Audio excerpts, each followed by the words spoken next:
نحمد ونصلي على رسوله الكريم أما بعد فأعوذ بالله من الشيطان الرجيم بسم الله الرحمن الرحيم ادعوا إلى سبيل ربك صدق الله العلي العظيم وصدق رسول النبي الكريم সবাই দুরূদ শরীফ পড়ো আল্লাহুম্মা সাল্লি আলা সাইয়্যিদিনা ওয়া নাবিয়িনা ওয়া হাবিবিনা মাওলানা মুহাম্মদ সাল্লাল্লাহু আলাইহি ওয়া আলা আলিহি ওয়া আসহাবিহি ওয়া বারাকা ওয়া সাল্লাম। তালিম তরবিয়াতের সম্মানিত সভাপতি, নেতৃবৃন্দ, সকল স্তরের দায়িত্বশীল ভাইয়েরা আমার, ইসলামী আন্দোলন কি ও কেন এ সম্পর্কে আমরা এখানে যারা আসছি কিছু না কিছু সবারই ধারণা আছে, যেহেতু সবাই দায়িত্বশীল। ইসলামী আন্দোলন বাংলাদেশ নিজেকে গঠন করার ভিত্তিতে সমাজকে গঠন করতে চায়। ইসলামী আন্দোলন বাংলাদেশ সর্বস্তরে শরীয়তের কানুন বাস্তবায়ন করতে চায়। শরীয়তের কানুন, নিয়ম, আইন যদি বাস্তবায়িত হয় তাহলে মানুষ শান্তি পাবে, মানুষ মুক্তি পাবে, ক্ষুধার্ত মানুষ খানা পাবে, বস্ত্রহীন মানুষ বস্ত্র পাবে, শিক্ষাহীন মানুষ শিক্ষিত হতে পারবে, গৃহহীন মানুষ ভালো জায়গায় থাকতে পারবে, ঠিক না? যারা চিকিৎসাহীন ভালো চিকিৎসা করতে পারবে। এক কথায় ইসলামী কানুন বাস্তবায়ন হয় তাহলে সমস্ত মানুষগুলি সুখে শান্তিতে বসবাস করতে পারবে। এই ব্যাপারে এখন আপনি একমত না দ্বিমত? আসলে সবাই কিন্তু একমত না, মুখে বলি, আসলে অনেকের অন্তরের মধ্যে না, আমরা বিশ্বাস করতে চাই না, যা আমরা বিশ্বাস করি তারা মানতে চাই না। কয়েকদিন আগে 5ই আগস্ট এদেশে দ্বিতীয়বার স্বাধীন হয়েছে। স্বাধীনতা আন্দোলনে আমরা একজন সৈনিক ছিলাম। 71-এ ওলামায়ে কেরামের ভূমিকা নিয়ে অনেকে আপত্তি তুললেও এই বছর কিন্তু আপত্তি তোলার কোনো সুযোগ নেই। আর আল্লাহ পাকের শুকর, আপনাদের ইসলামী আন্দোলন বাংলাদেশ এদের নেতারা যেইভাবে সামনে ছিল এইভাবে হয়তো বা অনেকে থাকতে পারে না। এটা আপনাদের গৌরব, এটি ইসলামী আন্দোলনের গৌরব। খুব ভালো, ভালোটা কাজ করছেন আপনারা, কিন্তু কেন করছেন? বৈষম্য বিরোধী আন্দোলন। বৈষম্যটা কি? সবাই থাকবে সাম্যতা, সাম্যতার বিপরীতে থাকে বৈষম্য। আমরা বৈষম্য চাই না, আমরা চাই সাম্যতা। তার মানে খানার সাম্যতা চাই। কেউ খাবে কেউ খাবে না, তা হবে না, সাম্যতা চাই। সবাই খাবো। কেউ বস্ত্র পরিধান করবে কেউ বস্ত্র পরবে না, তা হবে না, তা হবে না, সবাই বস্ত্র পরিধান করতে চাই। কেউ ঘরে থাকবো কেউ ঘরে থাকবো না, তা হবে না, সবাই মাথা গোজার জায়গা চাই। কেউ চিকিৎসা করবে সিঙ্গাপুর, থাইল্যান্ড, আর কেউ রাস্তায় ধুকে ধুকে মরবে, এইটা আমরা চাই না। আমরা কমপক্ষে শিক্ষা এবং স্বাস্থ্যের চিকিৎসার সাম্যতা চাই। ভালো স্লোগান না? এই স্লোগান কিন্তু সবাই দেয়, সবাই দেয়। কিন্তু এমনকি 71-এ দেশ যে স্বাধীন হয়েছিল সেই স্বাধীনতার স্লোগান ছিল 3টা: সাম্য, মানবিক মর্যাদা, সামাজিক ন্যায় বিচার। কিন্তু সবচেয়ে ব্যথিত আমরা দুঃখিত এবং লজ্জিত যে স্লোগানের ভিত্তিতে স্বাধীন হয়েছিল এই 53 বছর বয়স পর্যন্ত বাংলাদেশের, সেই স্লোগানের বাস্তবায়ন আমরা দেখি নেই। এই 52-53 বছর যারাই শাসক ছিল তারা এই বৈষম্য করছে, দলীয়করণ করছে, ব্যক্তিকরণ করছে, কিন্তু সমাজের মানুষকে সাম্যতা দিতে পারে নাই। দেখেন ৭১-এ স্বাধীন হওয়ার কি কারণ ছিল?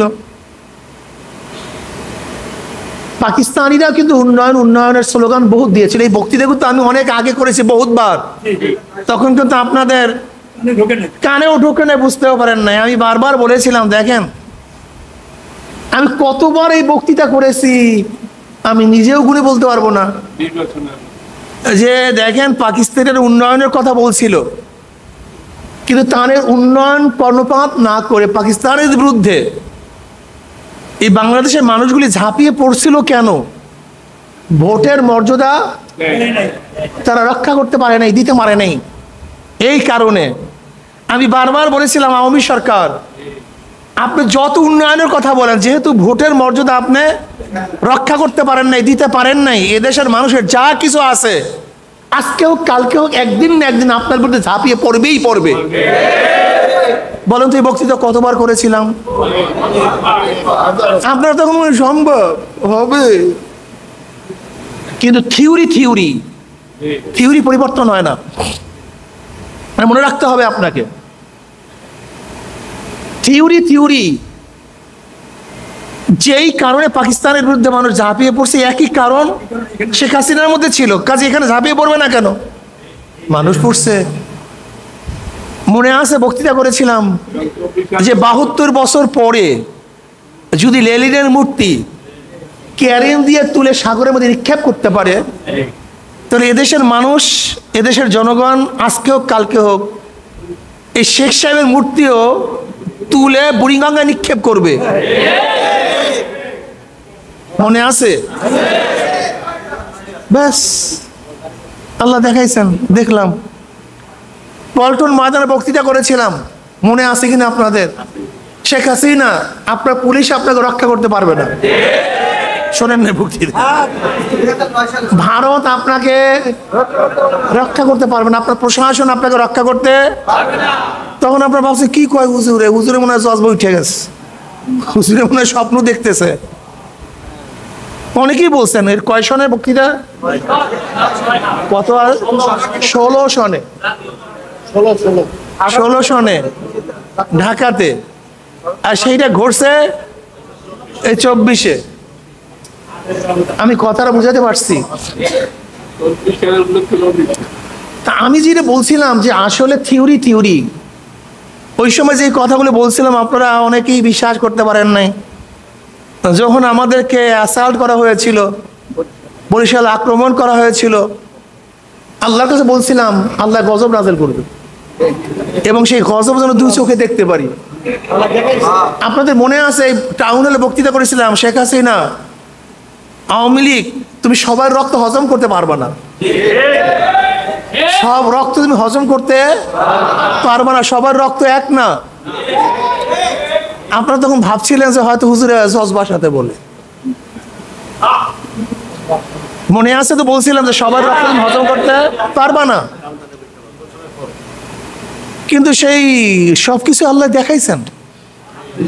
এখন আল্লাহর কাছে আবারও বলবো, আল্লাহ তুমি এই 2 চোখে ইসলাম হুকুমত দেখায় দাও।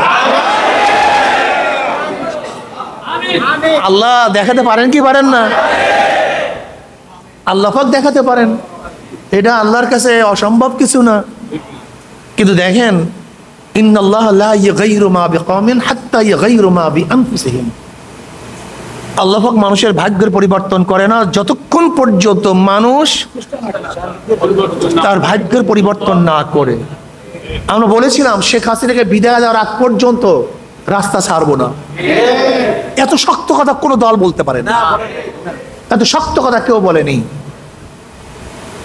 আমরাই বলেছিলাম ইসলামী আন্দোলন বাংলাদেশের মান মর্যাদা এখন কোথায়, তো আপনারা বুঝতে পারেছেন। আপনাদের মান মর্যাদা এখন কোথায় আছে? হয়তো আপনারা আপনাদেরকে চেনেন না, কিন্তু এদেশের জ্ঞানীরা কিন্তু আপনাদেরকে অনেক ভালো মতো চিনে। তাদের মাথার মধ্যে ঢুকছে শেখ হাসিনা এই দেশ থেকে আন্দোলনে পালায় নাই, আল্লাহ পাকের গজবে পালাইছে। কেন? বৈষম্য বিরোধী আন্দোলন শেখ হাসিনা হটাবার জন্য ছিল না, এটা কোঠার পক্ষে এবং বিপক্ষের একটা আন্দোলন ছিল, সামান্য একটা আন্দোলন ছিল, সামান্য একটা দাবি ছিল।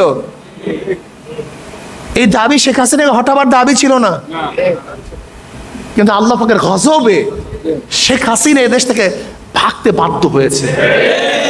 আল্লাহ পাক মুতাকাব্বিরকে পছন্দ করেন না, কোন মুতাকাব্বিরকে আল্লাহ পাক পছন্দ করেন না। যে মুতাকাব্বির হয় আল্লাহ পাক তার ঘাড়কে মটকায়া দেন। তার মধ্যে কিবের চলে এসেছিল, অহংকার, তিনি ধরাকে সরা মনে করতেন না। আমরা আক্রান্ত হয়েছি, ভাবছে কি মৌলবীরা কি হবে, কিন্তু আল্লাহ পাক মুতাকাব্বিরকে সহ্য করতে পারেন না। এর জন্য আমি আমার সাথীদেরকে বলো, 1 নম্বর মুতাকাব্বির হবেন না, অহংকারী হবেন না, এটা ভালো না। কিবরিয়া একমাত্র আমার মাওলার জন্য, বড় একমাত্র আমার মাওলা, আল্লাহু আকবার আলা কুল্লি শাই। অহংকারী করার যোগ্যতা একমাত্র আমার মাওলার, অন্য কেউ না। এটা তারই সিফাত, তারই গুণ। আমরা মাখলুক, আমরা গোলাম, আমার মাওলায় মালিক। সবসময় মনে রাখবেন, আমি একজন গোলাম, আমার মাওলায় মালিক, আমরা কিছু না। ইসলামী আন্দোলনের প্রত্যেকটা নেতাকর্মীর মধ্যে এই তাওয়াজু থাকতে হবে, বিনয় থাকতে হবে। আমরা বিনয়ী হব, আমরা বিনয়ী হব। আমাদের কিচ্ছু না, এগুলো সব আল্লাহ পাকের কুদরত। নয়তো এত বড় এক পরাশক্তি আমি মনে করবো শেখ হাসিনা এক পরাশক্তি, এটা হটাবার ক্ষমতা আমরা রাখি না। আল্লাহ পাকের কুদরতে তাকে এখান থেকে ভাগতে বাধ্য করেছে। এর জন্য ভাইও মুতাকাব্বির হবেন না। ইসলামী আন্দোলন বাংলাদেশের প্রত্যেকটা নেতা কর্মীকে অবশ্যই তাওয়াজু ইখতিয়ার করতে হবে। ওয়া ইয়াউমা হুনাইনিন ইয আজাবাতকুম কাসরাতুকুম ফালাম তুগনি আনকুম শাইয়্যা। অজব আসবে না, আমি ভালো, আমি পারছি, আমার দ্বারা না। আমার দ্বারা আল্লাহ পাক কাজ নিছেন বিধায় আমি কাজ করছি। যদি আল্লাহ পাক আমার থেকে কাজ না নিতেন তাহলে আমার এই যোগ্যতা নেই, আমি এই যোগ্য না। এই তাওয়াজু ইখতিয়ার করবেন, তাওয়াজু ইখতিয়ার করবেন। শর্ত 3টা মনে আছে তো? হিম্মতে, নিয়াতে খুলুস, হিম্মতে খুলুস, তারবিয়াতে খুলুস। নিয়াত খালেস করেন, নিয়াতকে খালেস করুন। আমি যা কিছু করি কার জন্য করি ভাই? নিয়াতকে খালেস করুন। আমি যা কিছু করি, ইন্না সালাতি ওয়া নুসুকি ওয়া মাহইয়ায়া ওয়া মামাতি লিল্লাহি রাব্বিল আলামিন। আমি ক্ষমতার জন্য কাজ করি না, আমি ক্ষমতায় যাওয়ার জন্য কাজ করি না। আমাকে মানুষ সম্মান ইজ্জত করবে তার জন্য নয়, আমি জান্নাত পাওয়ার জন্য কাজ করতেছি, আমি মাওলার রেজার জন্য কাজ করতেছি, আমি মাওলার সন্তুষ্টির জন্য কাজ করতেছি। আগে নিয়াতে খালেস করবেন। ইসলামী আন্দোলন বাংলাদেশের প্রত্যেকটা নেতা কর্মীর নিয়াত খালেস থাকবে। আমার যা কিছু করতেছি কার জন্য ভাই? জোরে বলেন, কার জন্য? নেতাকে দেখাবার জন্য নয়, আমি অর্থ কামাই করার জন্য নয়, আমার অবস্থানকে ঠিক রাখার জন্য নয়, বরং আমার আলোচনা হবে, মানুষ আমাকে প্রশংসা করবে তার জন্য নয়। একমাত্র আমার জানি ইবাদত, আমার মালি ইবাদত কার জন্য ভাই? নিয়াতে খালেস করেন। ইসলামী আন্দোলন বাংলাদেশের প্রত্যেকটা নেতা করবে নিয়াত খালেস থাকবে, ক্ষমতার জন্য নয়, দুনিয়ার জন্য নয়, লিল্লাহি রাব্বিল আলামিন। হিম্মতে খুলুস। কেন পারবো না? কেন পারবো না? কেন করব না? আমার চেয়ে অনেক দুর্বলরা পারতেছে, করতেছে, আমার চেয়ে অনেক গরিবরা করতেছে, আমার চেয়ে অনেক শিক্ষিতরা করতেছে, আমার চেয়ে অনেক সুখীরা কাজ করতেছে, আমার চেয়ে অনেক দুঃখীরা কাজ করতেছে, আমার চেয়ে অনেক অসুস্থ মানুষ করতেছে। আমি কেন পারবো না? আমার চেয়ে অনেক বেশি ভাইরা সময় দিতে আসে, আমি কেন সময় দিতে পারবো না? হিম্মত করেন, আমাকে পারতেই হবে, সমাজকে গড়তেই হবে। আল্লাহ পাক ওয়াদা করেছেন, নিজের ভাগ্য নিজে পরিবর্তন না করলে আল্লাহ পাক ভাগ্য পরিবর্তন করবেন না। কাজে অবশ্যই এই সমাজকে পরিবর্তন করার জন্য, এই দেশকে পরিবর্তন করার জন্য আমাকে সাধনা করতে হবে, হিম্মত করতে হবে, চেষ্টা করতে হবে, হিম্মত করতে হবে। আমার ওয়ার্ডের সবাইকে দাওয়াত দিয়ে আমি ইসলাম মুখী করে দেব, আমি দাওয়াত দিয়ে সবাইকে নামাজি বানায় ফেলাবো, আমার দাওয়াত দিয়ে সবাই চরিত্রবান করে ফেলবো, আমি দাওয়াত দিয়ে প্রত্যেকটা নারী এবং পুরুষকে দ্বীনের পথে নিয়ে আসব। এই হিম্মত থাকা চাই। এর জন্য আজকের থেকে আমরা নিয়াত করব। আমার ওয়ার্ডে কত মানুষ দাওয়াত পায় নাই, কত মানুষ এখনো আসে নাই। 3টা ক্যাডার করে ফেলেন, ABC 3টা ক্যাডার। যেই লোকগুলি দরজা খুলে রাখছে, আপনি আসার সাথে সাথে আপনার দাওয়াত কবুল করবে, এরা এই ক্যাডারের লোক। এদের কাছে চলে যান, জলদি চলে যান, দাওয়াত পুষান। বর্তমান ইসলামী আন্দোলনে আসার জন্য হাজারো মানুষ অপেক্ষায় আছে। মিয়া, মাছ ধরার একটা গুণ আছে, মাছ ধরার, পড়াশোনার একটা সময় আছে, ফসল লাগাবার একটা সময় আছে। এখন হলো দাওয়াতের গুণ, মৌসুম। এখন দাওয়াত দিলে যত বেশি মানুষ দাওয়াত কবুল করবে,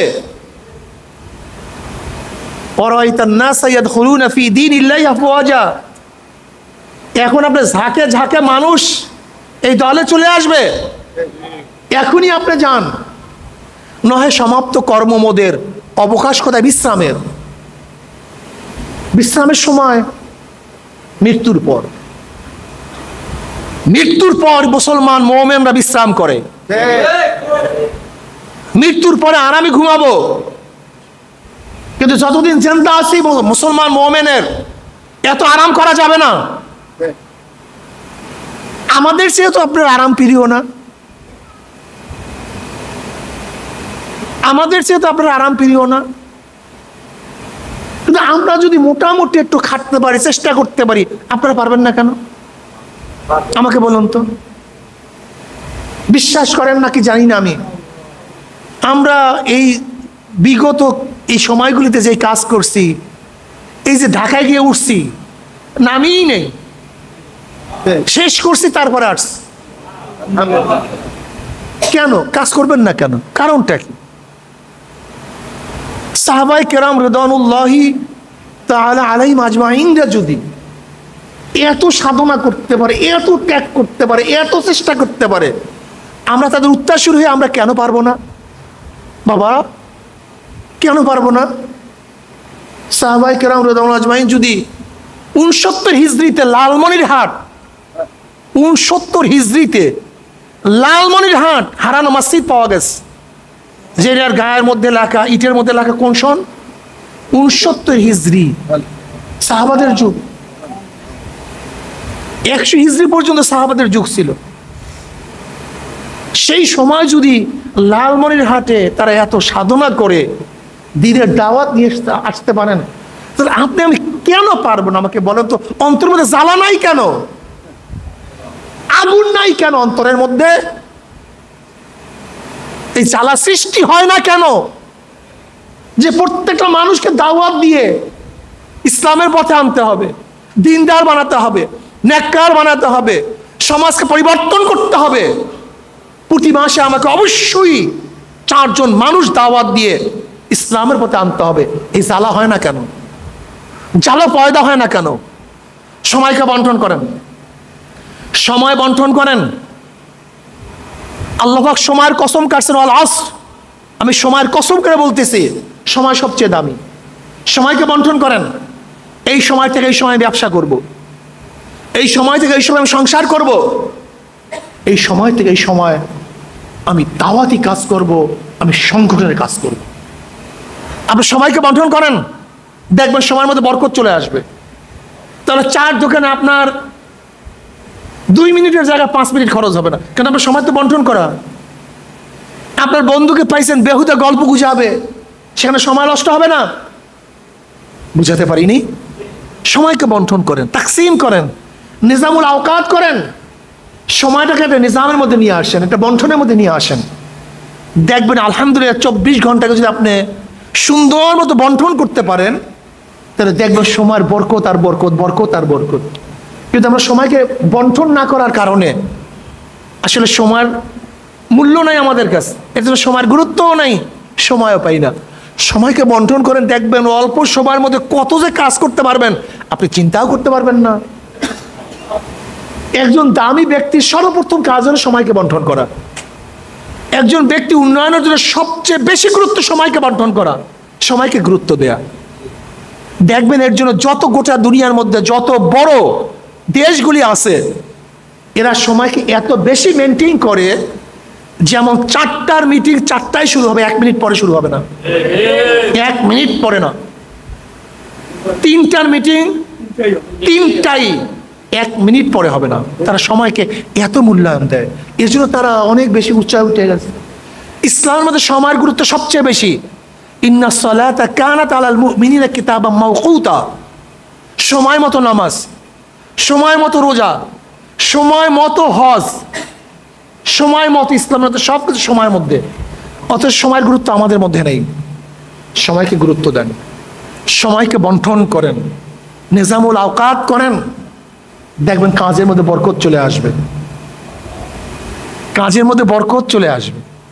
আজকের থেকে নিয়াত করি বরিশালের 30টা ওয়ার্ড এবং বরিশালের 10টা ইউনিয়নের প্রত্যেকটা ওয়ার্ডের মধ্যে ইসলামী আন্দোলন বাংলাদেশের এমন দুর্গ হবে, গোটা পরাশক্তি যেন সেই দুর্গকে ভাঙতে না পারে। ইনশাআল্লাহ, ইনশাআল্লাহ, ইনশাআল্লাহ। আজকের থেকে দাওয়াতি কাজ করেন, দাওয়াত, দাওয়াত। উদউ ইলা সাবিলি রাব্বিকা বিল হিকমাহ ওয়াল মাউইযাতিল হাসানা ওয়াজাদিলুম বিল্লাতী হিয়া আহসান। দাওয়াত দেন, দাওয়াত। রাজি আছেন ইনশাআল্লাহ? হিম্মতে খুলুস, তারবিয়াতে খুলুস, সিস্টেম অনুযায়ী সংগঠন যেইভাবে কমান করবে, নির্দেশ দিবে, এইভাবে কাজ করতে হবে। মন করা না, ফাইজলামি করা যাবে না। সংগঠন যেইভাবে যেইভাবে যেই রূপে আপনাকে আমাকে নির্দেশ করবেন ওইভাবে ওই রূপেই কাজটাকে আঞ্জাম দিতে হবে। এর মধ্যে বরকত, এর মধ্যে কি ভাই? নিজের চালাকি অনুযায়ী কাজ করলে বরকত হবে না, বরকত পাবেন না। আতিউল্লাহ ওয়া আতিউর রাসূল ওয়া উলিল আমরি মিনকুম, ইতাআত থাকা চাই, ইতাআত, ইতাআত, আনুগত্যতা, এটা সবচেয়ে বেশি বেশি জরুরি। এর চেয়ে জরুরি কোনো জিনিস নেই। আর ইতাআত কি জিনিস জানেন? আপনার মন অনুযায়ী, আপনার ভাব অনুযায়ী কমন দিয়ে, কমন দিলে সেই কমন মানার নাম ইতাআত না। এটা তো আপনার অনুযায়ী হয়েছে, এর মধ্যে ইত্তেবা অনুসরণের কিছু নেই। কিন্তু আপনার মনের খেলাফ, আপনার মতের খেলাফ কোনো আদেশ যখন দেয়া হবে সেইটা মানার নাম ইতাআত। আমি কথাটা বুঝতে পারি নাই, এটা মানার নাম ইতাআত। তখনই বোঝা যায় কে মানে কে মানে না। আপনার অনুকূল্য কোনো বক্তব্য দেয়, অনুকূল্য কোনো কাজের আদেশ দেয়া, সেইটাকে মানবেন, সেটা আপনার অনুযায়ী হয়ে গেল। এটা ইতাআতে কি আছে? আপনি চানই তো এইটা। যেমন আপনি মিষ্টি খাইতে চান, মনে চাইতেছে, আগ্রহ, আমি বললাম মিষ্টি খাও, এটা কি ইতাআত হলো না অনুকরণ হলো? আপনার মনের অনুকরণ আপনি করলেন, আপনার অনুকরণের, আপনার মতের আমি সাহায্য করলাম, সহযোগিতা করলাম, শুধু এতটুকুই হইল। আপনি এইটা চাইছেন, আমি বললাম এটা করো। লেকিন যখন আপনার মিষ্টি খাইতে মনে চায়, আমি বললাম মিষ্টি খেও না, আপনি খাইলেন না, এর নাম ইতাআত, এর নাম ইতাআত, এর নাম আনুগত্যতা। আতিউল্লাহ ওয়া আতিউর রাসূল ওয়া উলিল আমরি মিনকুম। আমাদের মধ্যে ইতাআতের খুবই অভাব। নিজেরা বুদ্ধি চালাতে চাই না, নিজে বুদ্ধি নাই। সংগঠনে আসার পরে নিজের বুদ্ধি বলতে কিচ্ছু নেই। আমি তো আমার সব কিছু বিসর্জন দিয়ে এখানে আসছি। আমি তো আগেই বলছি সব সময় সব কথা মেনে নেব। এরপর আমার বুদ্ধি কি? শরিয়াতের হুকুম খেলাফ হুকুম দেওয়ার আগ পর্যন্ত আমার কোনো বক্তব্য নেই, কথা মানতে হবে। ঠিক আছে না ভাই? তরবিয়াতে খুলুস। দেখেন আব্বাজান রহমতুল্লাহ বারবার একটা কথা বলতেন।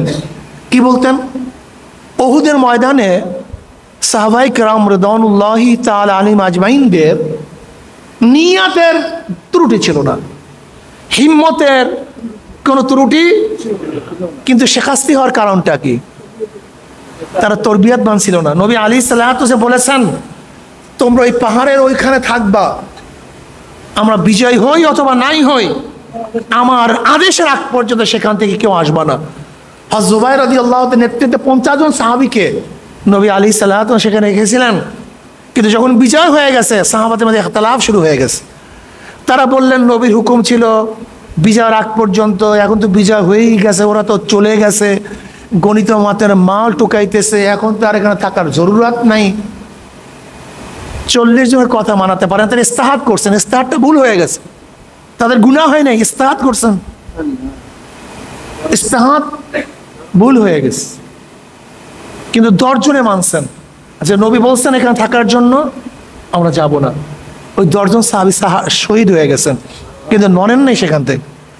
দেখেন, নিয়াত ঠিক ছিল, হিম্মত ঠিক ছিল, কিন্তু তরবিয়াতের মধ্যে যখন ইস্তেহাদ করতে গেছে ক্ষতি হয়ে গেছে। তরবিয়াত ঠিক থাকা চাই, যেইভাবে হুকুম আসবে সেইভাবে কাজ করা চাই। ঠিক আছে না ভাই? রাজি আছেন ইনশাআল্লাহ? নিয়াতে খুলুস বলেন, নিয়াতে খুলুস, হিম্মতে খুলুস, তরবিয়াতে খুলুস। 3 শর্ত, 3 সবক মনে আছে তো? প্রতিদিন 2 রাকাত নফল নামাজ পড়া, কাজাল হাজাত নামাজ পড়া। আল্লাহ তোমার জমিনে তোমার হুকুমাত কায়েম করে দাও, আল্লাহ সমস্ত মানুষকে দিনদার বানায়া দাও, নেককার বানায়া দাও। 2 রাকাত কমপক্ষে নফল নামাজ, কাজাল হাজাত নামাজ পড়া। কমপক্ষে মাসে 4 জন ব্যক্তিকে দাওয়াত দিয়ে ইসলামের পথে নিয়ে আসা, ইসলামী আন্দোলনের সদস্য বানায় ফেলা। কয়জন? কতদিনে? 1 মাসে। এটা হলো দাওয়াত। দাওয়াত। 3 নাম্বার, প্রতি মাসে 1 দিনের আয় আল্লাহর রাস্তায় দান করা। যদি আয় না থাকে, ব্যয় দান করা। আমাদের মধ্যে দান নাই, ইনফাক ফি সাবিলিল্লাহ আমাদের মধ্যে খুবই কম। অথচ কোরআনের মধ্যে জমা করার কথা নাই, আসছে কি? কথা বলেন না কেন? ইনফাক, অনফিকু ওয়ানফিকু ওয়ানফিকু, খরচ করো খরচ করো, আর আমরা খালি জমা করো জমা করো, খরচ নাই। ইনফাক ফি সাবিলিল্লাহ, আল্লাহর পথে দান করার অভ্যাস থাকতে হবে। দানের মধ্যে বরকত, দানের মধ্যে রহমত, দানের মধ্যেই সব। আল্লাহ পাক রহমত ঢালিয়া পড়বে দান করলে। কিন্তু দানের অভ্যাস নাই, কঞ্জুস। কঞ্জুস হবো কেন? দান করবো না কেন? আল্লাহর পথে দান করতে হবে। সমস্যা কি? আল্লাহ দিছেন, আল্লাহ দিবেন। দান করেন, বৃদ্ধি পাবে। এর জন্য 1 দিনের আয় অবশ্যই দান করতে হবে। যদি বেশি পারেন তো আলহামদুলিল্লাহ, মিনিমাম 1 দিনের আয় করতে হবে। আর 5 ঔষধ মনে আছে তো? 5 ঔষধ বললে দেখবে সব গোল্লায় যাবে, একদিন না একদিন সব গোল্লায় যাবে। 2 বেলা জিকির ঠিক রাখিয়েন। বসিয়া পারেন না, হাঁটিয়ে হাঁটিয়ে করবে, সমস্যা কি? শুইয়া শুইয়া করবেন, রিক্সায় বসিয়া করবেন, অফিসে বসিয়া করবেন, দোকানদারি বসিয়া করবেন, সমস্যা কি? জিকির করবেন, সমস্যা কি? 2 বেলা জিকির ঠিক রাখিয়েন। আল্লাহদেরকে তাপ পড়িয়েন, সাপ্তাহিক আলিমে হালকা জিকির উপস্থিত থাকিয়েন, মাসিক ইজতেমা সব গুজারিতে থাকিয়েন। যেদিকে মাসিক ইজতেমা হবে তখন গলগল গলগল করবে, পুরো এলাকা ভরা থাকবে, কি একটা মজা লাগবে। হাজার হাজার লোক মাসিক ইজতেমা উপস্থিত, দেখতে মজা, ভালো লাগবে। সব গুজারি করবে, তাহাজ্জুদে নামাজ আদায় হবে, কান্নাকাটি হবে, কত মজার কথা। কিন্তু মাসিক ইজতেমা আমরা আসি না। আমি আগেই বলেছিলাম, নিজেকে তৈয়ার করার ভিত্তিতে সমাজকে তৈয়ার করতে হবে। নিজেকে গঠন করার ভিত্তিতে সমাজকে গঠন করতে হবে। আমি নিজে গঠন না হয়ে সমাজকে কোনোদিন গঠন করা সম্ভব না। এর জন্য আপনাকে আমাকে অবশ্যই 5 ঔষধ ব্যবহার করতে হবে। চরমনাই 2 মাহফিলে উপস্থিত থাকতে হবে। আসুন আজকে থেকে কাজটা শুরু করি। খবরদার খবরদার, সময় মতো জাল না মারলে মাছ পাওয়া যায় না। কি কথা ঠিক না? এখন থেকে সময় সময় নামিয়া পড়েন, নামিয়া পড়েন, মানুষকে আশ্রয় দেন। যারা জালেম না, ডাকাত না, বদমাশ না, এদের সাথে ভালো ব্যবহার করুন। যে দলই করছে না কেন, বুঝাতে পারি নেই, আগে যেই দল করুক না কেন, সে ব্যক্তি করাপ্টেড ছিল না, তাকে আশ্রয় দেন, ভালো ব্যবহার করেন, দেখবেন ও আপনার দলে চলে আসবে। যেরকম ফতে মক্কার পর নবী আলাইহিস সালাতু বলেছিলেন সব মাফ। আবু সুফিয়ানের ঘরে যে যাবে সে মাফ, অমুকের ঘরে যে যাবে সে মাফ। কয়েকটা করাপ্টেড লোক ব্যতীত নবী আলাইহিস সালাতু ওয়াস সালাম সবাইকে মাফ করছেন। ঠিক আজও একেবারে দাগি, যেগুলো চরম দাগি, এগুলির বাহিরে সবার সাথে মাপের আচরণ করতে হবে। কিসের আচরণ করতে হবে? এই নিয়ে আপনি যদি মাফি না করেন, ভালো ব্যবহার না করেন, আপনার দলে আসবে কেন? ওই 5 তারিখের পরে আপনিও যদি চাঁদাবাজি করেন, বিএনপির মতো ঘাট দখল করেন, চাঁদাবাজি করেন, জ্বালাও পোড়াও করেন, তাহলে আপনার দলে মানুষ আসবে কেন? কি কথা বলেন না কেন? যদি জ্বালাও পোড়ার কারণে আওয়ামী লীগকে হটাই, জুলুমের কারণে যদি আওয়ামী লীগকে বিদায় দেই, অত্যাচারের কারণে যদি আওয়ামী লীগকে বিদায় দেয়, সেই অত্যাচার যদি আপনি আমি করি, তাহলে মানুষ আপনাকে আমাকে গ্রহণ করবে কেন? এদেশের মানুষ আওয়ামী লীগ বিএনপি চায় না। আপনি মানেন কি মানেন না আমি জানি না। 5ই আগস্টের পরে বিএনপির কার্যকলাপে তাদের এতদিনের সমস্ত অর্জন সব শেষ, সব শেষ। আপনারা বিশ্বাস করতে পারবেন না, যেরকম আওয়ামী লীগের বিরুদ্ধে মানুষ কথা বলতে পারেনি, এত মানুষ ক্ষিপ্ত কেউ বুঝতে পারে নাই। 5ই আগস্টের পরে এদেশে বিএনপি যা করছে, বিএনপি জামাত যা করছে, তাও মানুষ কিন্তু সহ্য করতে পারে নাই। কেন অত্যাচার করব? কেন জুলুম করব? কেন মানুষকে পোড়ায়া মারব? এর কারণটা কি? আমাকে বলুন তো। অন্যায় করছে, বিচার হবে, আদালত আছে, জুলুম হবে কেন? অসম্মান হবে কেন? তাহলে আপনার মধ্যে আমার মধ্যে পার্থক্যটা কোথায়? আমি কথাটা ক্লিয়ার বুঝাতে পারছি?